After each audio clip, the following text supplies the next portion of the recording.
Hello world, this is RandomFIX, and today I'm going to show you how to fix your TPMS light on your Ford Windstar.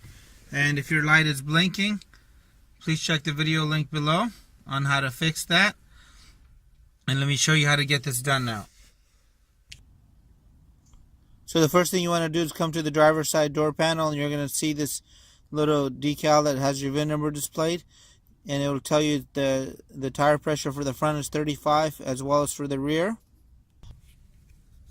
Now, using some kind of tire gauge, you want to go check the tire pressure in all the tires, not just one. And I can visually see this one's a little low. And it's only reading 19.5. It's supposed to be at 35. You want to go and check the other tires as well, though. Using some sort of air compressor, go ahead and inflate the tire back to the correct pressure. Alright, so I just got my tire to 35 in the rear here, and I've checked all the others. And now you want to come back inside the vehicle with the ignition on.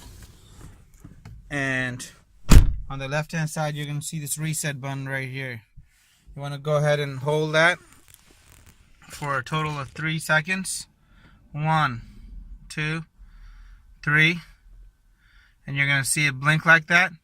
Now it's went ahead and reset. So I hope this video helped you guys out.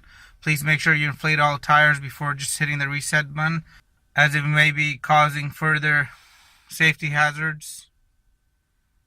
Let me know if you guys have any comments. Hit the subscribe button, and I really appreciate your continued support.